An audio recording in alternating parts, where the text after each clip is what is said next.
हाँ नमस्कार। जैसा कि कल के वीडियो में बोल के गए थे कि आज थर्ड पार्टी इंश्योरेंस पॉलिसी के बारे में बताएंगे। मोटर का, कार का, बाइक का, मोटर का, ट्रक का, मतलब मोटर का। तो जैसे कल बताए थे कम्प्रिहेंसिव पॉलिसी में कि आप अगर कम्प्रिहेंसिव पॉलिसी लेते हैं तो क्लेम आता है कौन कौन से फ़ीचर हैं, कौन कौन से फ़ीचर आपको मिलते हैं, कौन सा आप ले सकते हैं, कौन सा नहीं ले सकते हैं, जैसा कि आपका रिक्वायरमेंट है। उसी तरह थर्ड पार्टी इंश्योरेंस में भी कुछ फ़ीचर होते हैं। इसमें बहुत ज़्यादा फ़ीचर नहीं होता है, कुछ कुछ फीचर होते हैं। जैसे थर्ड पार्टी पॉलिसी, एक तो सबसे पहले third party policy Indian motor vehicle act 1988 में एक है, क्लॉज है, उसके संज्ञा मैंने क्लॉज के कारण आपको कंपलसरी है, रोड पे अगर गाड़ी चलाते हैं तो थर्ड पार्टी इंश्योरेंस कंपलसरी है, आपका होना ही चाहिए। भले आप गाड़ी का कम्प्रिहेंसिव पॉलिसी करवाए हो ना करवाए हो, कोई फ़र्क नहीं पड़ता है, थर्ड पार्टी तो बनता है, मैंने होना चाहिए। होता क्या है थर्ड पार्टी में? थर्ड पार्टी में एक पीए कवर होता है, personal accidental cover for owner driver. जैसे मेरा नाम चंदन कुमार सिंह है, गाड़ी मेरे नाम से है और हम इंश्योरेंस करवा रहे हैं थर्ड पार्टी, तो उसमें एक थर्ड पार्टी इंश्योरेंस होता है जो नॉर्मल प्रीमियम होता है। उसके अलावा उसमें एक पीए कवर होता है, वो ऑप्शनल है, आप चाहें तो ले सकते हैं, नहीं चाहें तो नहीं ले सकते हैं। जैसे हम पीए कवर लिए तो उसमें पीए कवर में क्या होता है, उसका फुल फॉर्म होता है पर्सनल एक्सीडेंटल कवर। उसके अंदर क्या होता है, ऑनर का अगर एक्सीडेंट होता है, ऑनर का डेथ होता है तो 15 लाख का इंश्योरेंस कंपनी देती है, क्लेम देती है 15 लाख का। वो होता है ये पर्सनल एक्सीडेंटल कवर, जो कि कंपलसरी नहीं है। जैसा कि हम आपको कम्प्रिहेंसिव पॉलिसी में बताए थे कि ये कंपलसरी नहीं है कि सारा फीचर आपको लेना ही है, उसी तरह इसमें कंपलसरी नहीं है कि हमको पीए कवर लेना ही है। अगर मान के चलो ऑलरेडी मेरे पास पहले से पीए कवर है, टर्म प्लान है, कुछ है, एनीवे हम नहीं लेना चाह रहे हैं, तो हम ऐसा नहीं है कि लेना ही है, एक पीए कवर होता है। ये एक फीचर हो गया। जैसे उसमें जीरो डिप्रिसिएशन बताए थे ऑन डैमेज के साथ, सेम उसी तरह। उसके अलावा इसमें होता है ड्राइवर का इंश्योरेंस, पेड ड्राइवर का। जैसे होता क्या है, आप गाड़ी आपके नाम से है, जैसे सपोज गाड़ी मेरे नाम से है और मेरा ड्राइवर चलाता है, ठीक है, तो पेड ड्राइवर का इंश्योरेंस होता है, उसका अलग से प्रीमियम आता है। उसमें क्या होता है कि उसमें सामने वाले का ड्राइवर का 2 लाख का इंश्योरेंस होता है, अगर पेड ड्राइवर का कवर लेते हैं तो। अगर एक्सीडेंट होता है, ड्राइवर ऑनर दोनों मरता है, तो ऑनर को कोई क्लेम नहीं मिलेगा, क्योंकि गाड़ी चलाते समय ड्राइवर था, कोई एक को क्लेम मिलेगा, या तो ड्राइवर को मिलेगा या फिर ऑनर को मिलेगा। मैंने जो गाड़ी चला रहे थे उनके लिए होता है। ये 2 फीचर हो गए। तीसरा फीचर होता है गाड़ी में पैसेंजर जितने भी होते हैं, जैसे कोई कार 5 सीटर है तो 5 लोग का आप इंश्योरेंस ले सकते हैं, 500 पैसेंजर का भी ले सकते हैं। जैसा कि हम बताएं, ऑनर का ले सकते हैं पीए कवर के नाम पे, ड्राइवर का ले सकते हैं पे ड्राइवर के नाम पे, उसका अलग से होता है। उसके अलावा आप पैसेंजर का भी ले सकते हैं। गाड़ी में सपोज 5 सीटर गाड़ी है, 5 लोग हैं, तो 5 लोग के लिए भी इंश्योरेंस आप ले सकते हैं, उसका एक अलग प्रीमियम आता है, वो फीचर हो गया।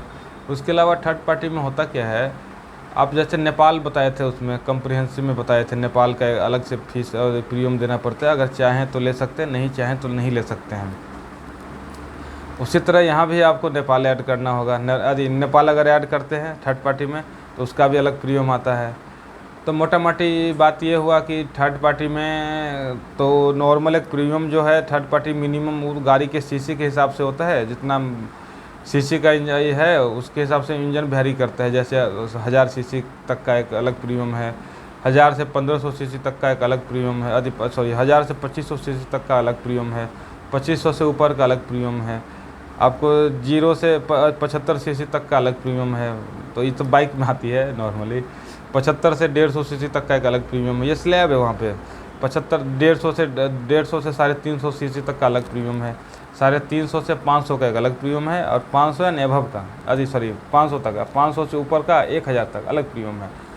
और जैसे 1000 सीसी का कार भी आता है, बाइक भी आता है, तो दोनों का प्रीमियम में थोड़ा सा अंतर होता है। कार का थोड़ा सस्ता होता है, बाइक का थोड़ा महंगा होता है, क्योंकि बाइक में एक्सीडेंट होने की संभावना ज़्यादा होती है कार की अपेक्षा, ठीक है। तो थर्ड पार्टी प्रीमियम थोड़ा सा महंगा होता है। जैसे 1200 सीसी का बाइक है, जैसे 1200 सीसी का बाइक है और 1200 सीसी का कार है, तो 1200 सीसी का बाइक का ज़्यादा प्रीमियम आएगा नॉर्मली, जैसा कि होता है। तो ये हो गया। तो थर्ड पार्टी में ऐसा बहुत कुछ है नहीं, लेकिन थर्ड पार्टी ज़रूरी है। थर्ड पार्टी में क्लेम कितना होता है वो बता रहे हैं। ये तो हम अभी एड ऑन फीचर बताएं थर्ड पार्टी का। अभी थर्ड पार्टी जैसे सपोज आपका गाड़ी है, अच्छा सॉरी, आपके गाड़ी से किसी का एक्सीडेंट होता है, थर्ड पार्टी एक्सीडेंट होता है, सामने वाले को क्लेम मिलता है, उसमें ऑनर को क्लेम नहीं मिलता है। गाड़ी का कोई डैमेज होगा क्लेम नहीं मिलेगा। अगर कुछ नहीं लिए हैं, केवल थर्ड पार्टी लिए हैं, जैसे पीए कवर नहीं लिए हैं, ड्राइवर कवर नहीं लिए हैं, यानी कि कोई कवर नहीं लिए हैं, केवल थर्ड पार्टी लिए हैं। और सारे कवर का तो हम बता ही दिए हैं क्या क्या फीचर मिलेगा नहीं मिलेगा। केवल ड्राइवर का कवर लिए, अरे सॉरी, केवल गाड़ी का थर्ड पार्टी कवर लिए हैं, तो उसमें क्या कहानी होता है आपको। सबसे पहले आपको जब भी एक्सीडेंट होगा तो गाड़ी का कोई क्लेम नहीं मिलेगा, ना गाड़ी के ऑनर को कोई क्लेम मिलेगा, ना ही ड्राइवर को कोई क्लेम मिलेगा। अगर लिए हुए हैं तो मिलेगा, नहीं लिए हो एक्स्ट्रा अलग से लिए हुए हैं उसी में तो मिलेगा, नहीं तो नहीं मिलेगा। तो भैया हम इंश्योरेंस करवाए क्यों। सपोज आप गाड़ी चला रहे हैं, आपके गाड़ी से किसी का घर टूट गया, किसी का बाउंड्री टूट गया, किसी का एक्सीडेंट हो गया, तो सामने वाले को क्लेम मिलता है। वो गवर्नमेंट इसलिए कंपलसरी करके रखी हुई है कि थर्ड पार्टी आपको रखना ही रखना है। जैसा कि आपके गाड़ी से किसी का बाउंड्री टूट गया, बाउंड्री का क्लेम देगी कोर्ट देगी, और थर्ड पार्टी का क्लेम डायरेक्ट कंपनी नहीं देती है। थर्ड पार्टी का क्लेम हमेशा कोर्ट से मिलता है। जैसे आप किसी का बाउंड्री वाल टूट गया आपकी गाड़ी से गलती से, तो केस करेगी, ठीक है। केस करने के बाद कोर्ट में जाएगा, कोर्ट सुनाएगी कितना का हर्जाना देना है, क्योंकि बाउंड्री टूटा तो अमाउंट तो फिक्स होता नहीं है कि आपने 20,000 का बाउंड्री तोड़ा या 25,000 का तोड़ा या 1 लाख का तोड़ा। तो कोर्ट डिसीजन लेती है कितना का देना है बाउंड्री, कितना खर्चा होगा उसके हिसाब से। मतलब वो एक्चुअली वो बेसिकली वो क्लेम कोर्ट से ही मिलता है। जैसे आपका एक्सीडेंटल इधर का कोई भी क्लेम होगा, जैसे एक्सीडेंटल डेथ हो गया ऑनर का, वो भी कोर्ट से ही claim, third party claim, third party में सारा क्लेम कोर्ट से मिलता है। जैसे ड्राइवर का डेथ होगा वो भी कोर्ट से ही मिलेगा।